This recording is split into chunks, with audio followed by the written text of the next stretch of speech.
আচ্ছা, আপনারও কি কখনো মনে হচ্ছে যে হাত পা আমার ঝিনঝিন করছে, বা কখনো করেছে, বা এখনো হচ্ছে, বা হাত পা অবশ হয়ে চলেছে, বা মনে হচ্ছে হাজার হাজার পিঁপড়ে যেন চলে বেড়াচ্ছে শরীরে?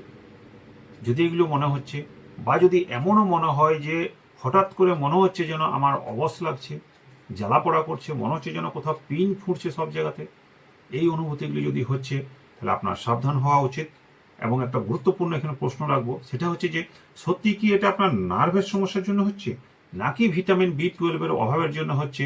সেইটা জানা আজকে আমাদের খুব দরকার। কারণ এটা ক্লিয়ার না হলে আপনি বুঝতে পারবেন না যে কোনটা নার্ভের প্রবলেম, আর কোনটা ডায়াবেটিসের জন্য হচ্ছে, কোনটা ভিটামিন বি 12 জন্য হচ্ছে।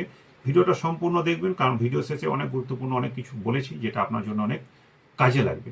তো চলুন শুরু করা যাক। আজকের টপিকটা হচ্ছে যে ভিটামিন বি 12 জন্য আপনার এই সমস্যাগুলো হচ্ছে, নাকি অন্য কোনো নার্ভের প্রবলেমের জন্য হচ্ছে, সেটা আজকে ডিটেলসে আলোচনা করব। তাহলে প্রথমে আলোচনা করে নিই